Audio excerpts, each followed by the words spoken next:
First of all, yeah, thanks everyone for coming. So today, we had some great talks on how to actually build different large language model applications with different kind of methods. But what I actually want to talk about is once you actually build an application, and this doesn't necessarily have to go into production, how do you actually evaluate and debug that application? So with that, I'm going to talk about Phoenix, our open source library, and then a little bit about Arize, which is a large language model observability platform, to kind of touch on this topic. So first, I want to touch a little bit quickly on what large language model observability is, what does it actually mean, and how do you actually kind of develop an idea of observability within your own large language model workflows. Then I'm gonna basically do a deep dive on two specific types of observability for large language models, which is the large language model evals and then the traces and spans. And I'm actually gonna we're actually gonna do a quick workshop on this where we're actually gonna use Phoenix to actually evaluate and debug a large language model application in production. So first, let's talk about large language model observability. So I'm not sure how familiar you are with traditional machine learning observability, but the general idea of that is it's basically you detect issues for the models that are in production and you have troubleshooting workflows in order to improve those models. So for a traditional classification model, you basically detect that there's a performance drop, and then you go ahead and find out that there was a drift or something else happened in the data. So you have to retrain your model in order to maintain that performance back up and running. So that's the general idea of ML observability. For large language model observability, it's a little bit similar, but they're mainly different concepts.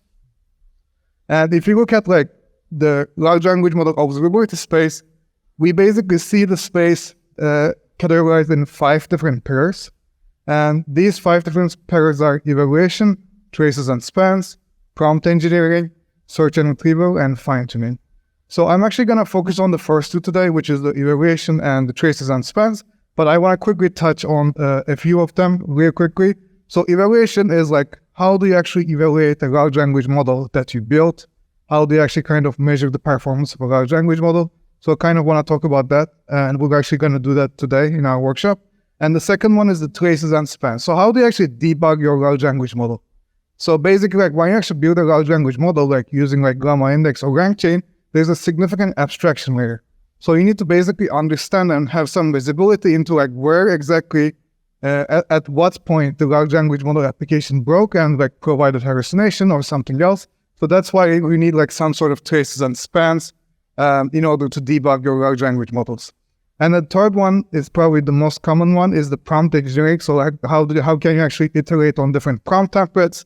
How can you do A/B testing in production so that you can actually make sure that you have the right prompt at the right time always? And then the fourth one is search and retrieval. We talked about RAG-based apps today. So it's basically troubleshooting your search and retrieval app that's already in production. You looked at embedding space today. So basically either leveraging the embedding space or different evals to basically understand and troubleshoot search and retrieval. And then the last one that we do not see that often in the space, but it's fine-tuning. So it's basically understanding how to fine-tune an LLM and actually doing some data discovery. What data should I use to actually kind of fine-tune my LLM so that it will actually have a better performance? So these are the 5 pillars of large language model observability. But I'm actually going to touch upon the first 2, and we're going to do a workshop on the first 2 right now. So let's actually get started. So first, I want to talk about the large language model evaluation. So again, the main question that a lot of people ask is, okay, I built a large language model application, but how do I actually evaluate it? How do I know it's good? And the application itself can have different tasks, right? It can be answering a question based on documentation. It could be going into specific links on the internet and trying to answer a question from there. Or it could just hallucinate, right? So you want to make sure that even for different tasks, you basically have some sort of performance metric for any large language model application out there. So when I actually talk about evaluation metrics for LLMs, in the past year, the space has been developing so rapidly that there were very different approaches when it comes to evaluating large language models. And at the when first ChatGPT came out, there was a lot of work doing on summarization and other stuff. So the task-based metrics was very popular at first, where, for example, for summarization, you can use Rouge score or Burrow score to basically compare the AI answer versus a human answer, right? But the main disadvantage of doing this is you always need some sort of reference human answer in order to actually use these Rouge and Burrow scores, which is actually not that effective. The second one that was also very, very common is having user-provided feedback. So if you log on to ChatGPT, ask a question and get an answer, you can always provide a thumbs up and thumbs down. So let's say in your case, in your large language model application, if you have a similar customer-facing UX, you can actually kind of provide this thumbs up, thumbs down interface and basically get feedback from the users to basically measure the performance of your large language model. But again, the main problem with this is also very sparse, right?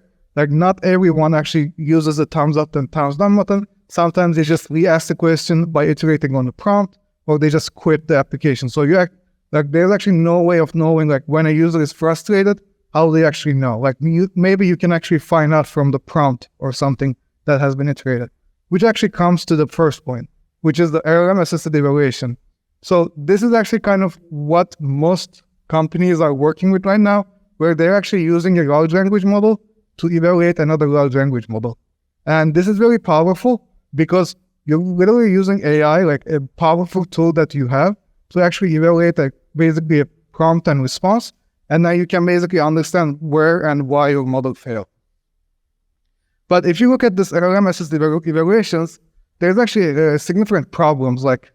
As you might know, a lot of companies are developing with these LLM evaluations. Even OpenAI has their own evals. But when you actually look at the space, first of all, there's a lack of benchmarking in different eval libraries. And what I mean by that is if you want to evaluate another large language model, honestly, first all you have to do is build a prompt template, right? So you can say okay, I want to evaluate this large language model. Here is the prompt, here is the response. Tell me if the large language model hallucinated or not. So in this case, it's actually a very simple template, but how do you know that this will actually work across different large language models, across different scenarios, and across different tasks? So you need to actually have some sort of benchmarking in place to make sure that your large language model actually, and the large language model evals actually work in production. And another one is actually difficulty in integration. There are a lot of evals out there, but it's hard to actually integrate this into your existing pipeline and collect data in terms of evaluation from there, and also connect this evals to the different parts of the large language model workflow. And I will actually talk about this a little bit. And then the final one is actually confusion around metrics. So this is basically if you actually use an eval, sometimes some people ask the large language model to output a score. Okay, here is the document, here is the summary that ChatGPT created. Give this a score from 1 to 5, right? And if you actually run that same code 5 times, the ChatGPT will actually give different scores. It could give 3, it could give 4, it could give 3 again. So there's a certain uncertainty in terms of what's going on. So it's important to have instead of having a numerical score, having some sort of classification score to actually evaluate these LLMs. So based on these problems, we actually developed our own evals called Arize evals, which I will get to in a sec. But I think the main fundamentals of production evals can be categorized in 3 ways. So first, as I said, you need to benchmark with a golden data set so that you know that your eval is good across different large language models. The second one is the evals should be task-based. So and what I mean by task-based is you should have the ability to evaluate hallucination, user frustration, basically lag or Q&A answer. So basically, you need to have specific evals for each specific task so that you can actually understand where your large language model is having problems. And then finally, these evals need to run across different environments, across different orchestration tools, and they need to be as fast as possible. Because one main disadvantage of this approach for evaluation of evals is you need to actually make a call to a large language model to evaluate your prompt and responses, and that's of course expensive. And also it's very slow, there's a significant latency. So it's important to be as fast as possible as well. And we basically addressed these fundamentals and created Arize LLM evals, where you basically kind of evaluate each specific span of your large language model application. Now, I'm going to get to basically what traces and spans are in a minute, but it's basically you evaluate each specific point in your large language model to understand if it's doing good or not. And then the second one is like we actually use the golden data sets out there. Like there are a bunch of data sets, like whether it's WikiQA or summarization data sets, to actually benchmark all of our evals across different large language models. And we actually present our results on our website so that like when you actually use our evals, you can be sure that it is going to work on the like GPT-4, but it might not be great like in like Llama 7B as an example. And then, as I said, we focus on throughput. Our evals are like 10x times faster compared to the other evals out there. We have like different approaches in terms of evaluating different prompt and responses, and I can get to that in a bit. But based on these, we created our evals. So when we look at like what these evals are, right? So again, like we have this open source library that allows teams to generate these evals for different chains or spans. So like, let's say the chain itself is like asking a question and then having a conversation with a chatbot. And then like, you can basically give a thumbs up or thumbs down, right? So this is user feedback. But if you actually kind of go deep into the details, like there are different spans that's doing different stuff. Like for example, this is the chatbot. Then the chatbot uses structured extraction, then retrieves the right context, and then does some sort of classification to basically output the final response. So in this case, you actually have to use different evals to understand like where your large language model fails. Like in this one, the user frustration eval was okay, classification eval was okay, but there was a problem with retrieval eval, right? So then you can actually understand where your large language model broke. And we're actually going to see this live today. So that's kind of what evals are. And in terms of like how they work, so when you actually like look at the different components of your large language model, at the end, like for each component, you have an input and output, right? So the input could be like the user question, and then let's say the retrieved context, and the output could be basically the answer to the user question. So basically how it works is you use the Phoenix library to evaluate this input and output. So basically, if you actually look here, and let's say we want to evaluate retrieval, right? So in your input, you have your user query and the retrieved documents and the output of the LLM. And then this is given into Phoenix library where we have an eval template specifically for the retrieval tasks. So as I said, this is a task-based eval where we're trying to evaluate the retrieval relevance of this specific span.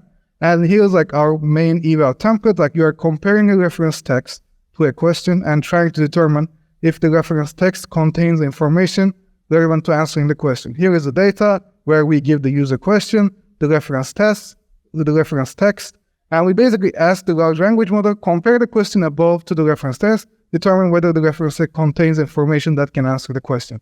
So based on this eval, the Phoenix library outputs using another large language model, whether a relevant or an irrelevant response, right? So what is this? This is a classification response. It's like a binary response. And this is more powerful than having a numerical score because it's kind of binary, and you can like, when you actually benchmark these evals across golden data sets, you can use like precision, F1 score, and recall to basically understand the performance of your eval across golden data sets. Whereas if you do this for numerical score, it's a little bit harder and uncertain. So based on these evals, we actually created evals for different tasks. So like we have retrieval eval, hallucination eval, frustration, Q&A, summarization, and code generation. And we actually have like a couple more coming, like human versus AI, citation link eval. So like, again, like what we do is like we pick a specific task, then based on this task, we first develop a golden data set or actually find one online. So like here, if you go to the summarization eval, there's a bunch of different data sets out there that actually has like human labeled summaries, human written summaries and documents. So we basically take these human written summaries and documents and then basically test our eval to see like if the eval can actually kind of understand the performance of like summarization. And then based on this, we basically target specific precision and F1 metrics to finalize our eval template. And after we pick a task, develop a golden data set, benchmark our eval template across different large language models, we basically publish our eval on our library so that other users can basically use it.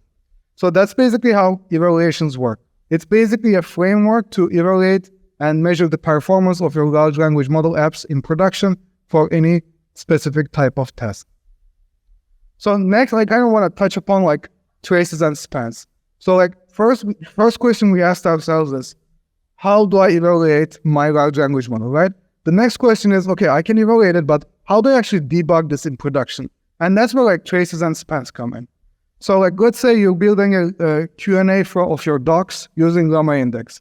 And with literally like 10 to 12 lines of code, you can actually build this, right? All you need to do is like have an embeddings model, pick an LLM, and then basically create a retrieval QA chain using Llama Index, and then it will be automatically basically have a Q&A chatbot available. But this code, as I said, have a significant abstraction layer. Like if you actually look at this code, like on what's running underneath is like the chatbot goes to embedding, retrieves the right context, and then it calls a lot of map reduce to basically understand and answer the question towards the end. So there's a lot of stuff going on, even though if there's like 10 lines of code, right? So there needs to be some visibility on what happens behind the hood in order to debug your LLM, and that's where the traces and spans come from. So when you look at what are traces and spans and so I kind of hinted at this a little bit when I was talking evaluations, but basically a chain is basically the top level of the LLM call where you have a chain and each chain has specific spans. So like so each trace has specific spans. So here we have trace 1, and then under trace 1 we have different spans here where like it calls a retriever, then embedding, then another chain, and then finally a large language model call again to finalize the answer. So again, like we need to have this visibility to understand, okay, like this is where my application works, or this is exactly where my application has problems, so you can easily understand what's going on within your application. And we do support different span types, retriever, embedding, tool, agent, LLM, and chain. So basically, if you have an application that's running on LangChain or Llama Index or even OpenAI, you just need one line of code, and I'll actually show that code.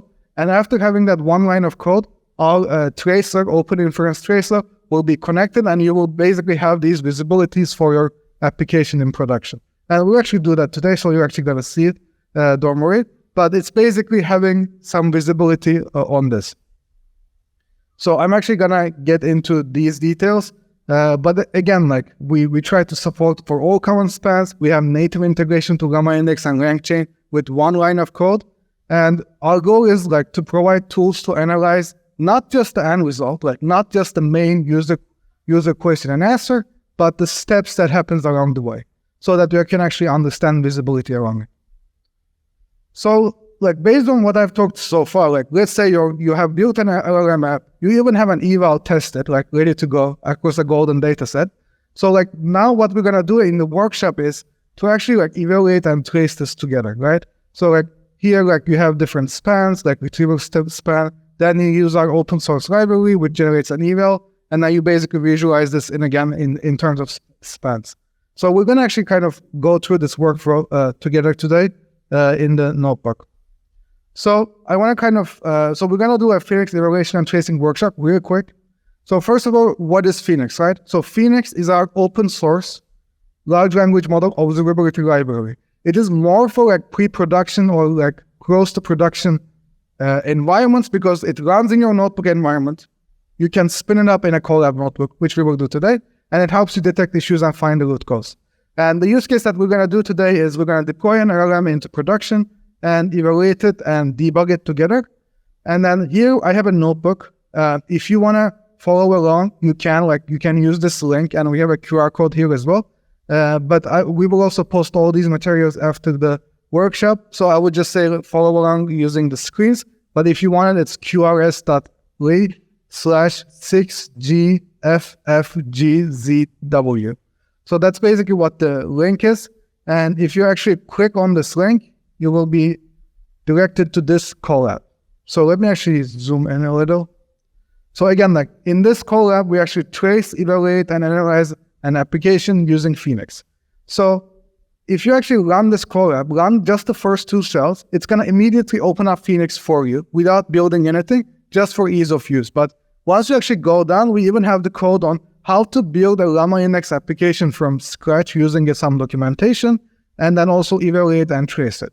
So I want to quickly go over the code where like you actually need an OpenAI key to run it. So that's why we have the first 2 cells, which is just easier to run and see.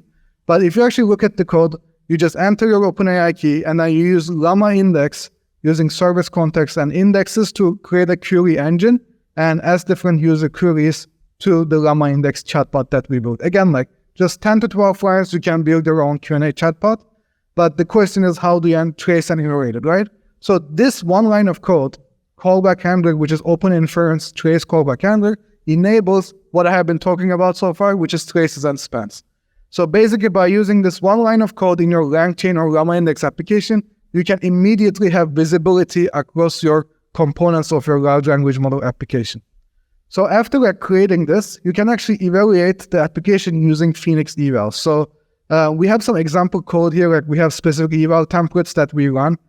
So we have like helpful functions and everything necessary to make this as easy as possible. And like feel free to go into our docs to basically look at this. It's just docs.arize.com/Phoenix. But after basically running evaluations, you can also run the traces and spans to get this view. So let me actually do that. So if you actually run the first 2 cells, it's going to actually create Phoenix inside the notebook first, or you can open it in a browser. So I'm actually going to open it in a browser so that it's easier. So right now what's happening is, let's say I build a Llama Index application. By using one line of code, I enabled Phoenix. And right now Phoenix is opening up in another browser, and you will get to this view. So let me zoom in real quick. So basically, whenever you ask a question to Llama Index, LangChain, or OpenAI, it will show up here. This has a streaming capability. Any questions that you ask will actually automatically show up here. So like, let's say we ask like 4 different questions to our chatbot that uses Arize documentation, so kind of like Arize customer support, and it will automatically tell you like what is the input, what is the output, what are the evaluations, and what's the latency, what's the status, what's the token usage. So like if you actually look into this, like all of the 4 calls completed successfully. There was no errors, the status was okay. And you can see like the first input and output, like for example, how do I log a prediction using the Python SDK into Arize? And here is the output. To log a prediction you need to use this function, right? And then right next to it, we have evaluation. So as I said, we ran two task type evaluations here, which is a hallucination eval and a Q&A correctness eval. So if you actually look at this, like the first one says hallucination, it's factual, not hallucinated, and Q&A correctness is correct. So I can basically say that, okay, this specific question and answer, this specific interaction with the user actually turned out to be okay. But let's actually look at one that's like a little bit of problematic. So like the user asks, like, how do I delete a model? And then the output is, to delete a model, you would need to access the model management or administration section, right? So, and if you actually look at the evaluations say, okay, this interaction is a hallucinated interaction. The large language model hallucinated here, and the QA correctness is incorrect. So the answer to this question is actually incorrect, right? So basically, you know that something is wrong at this specific interaction. But how do you actually debug this, right? So when you actually open this chain up, you actually see what's going on under the hood. So you have the retrieve that basically calls an embedding model, and then based on the retrieved text, you have the synthesize. So if I actually click on this query, I will be able to see this real life. So I have the query, how do I delete a model? This is my output, and my evaluations are here.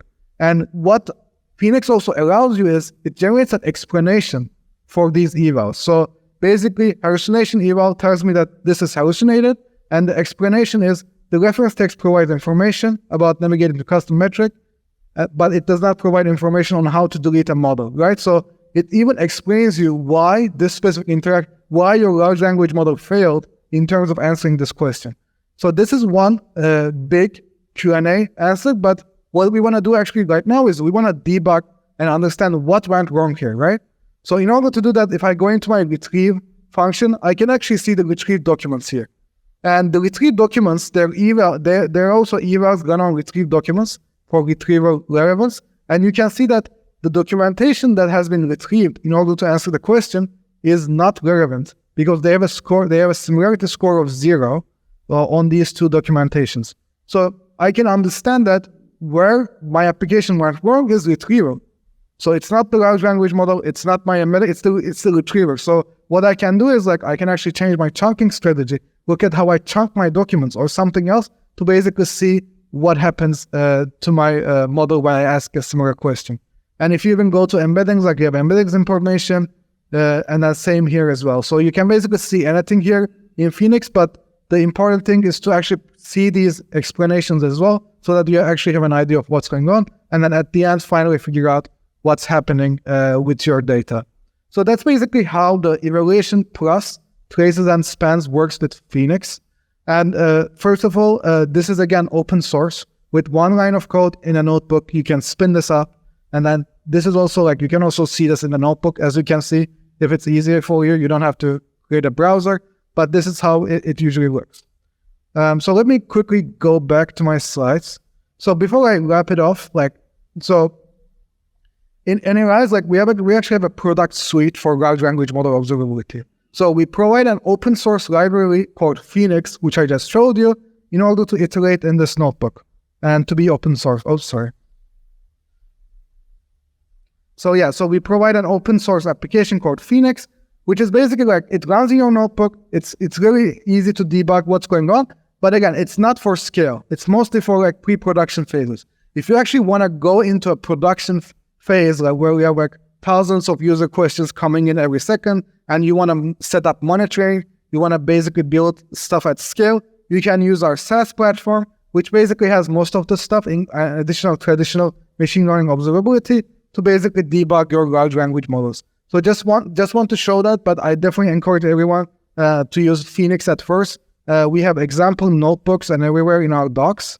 So let me again show our docs, and we even educate the concepts and kind of provide some education on how everything works inside these docs too. And we have example notebooks to everything I showed, traces, evals, and everything. So again, today I just want to show you and answer 2 questions hopefully. How do I evaluate a large language model? And even if I have the ability to evaluate, how do I actually debug my large language model and understand what's going on under the hood? So thank you so much for listening. Would really appreciate if you leave us a star on GitHub. We have a Slack community. If you have any questions, you can message us in the Phoenix support channel. Here is the QR code for the community and the docs. And feel free to email me as well. But thank you for listening.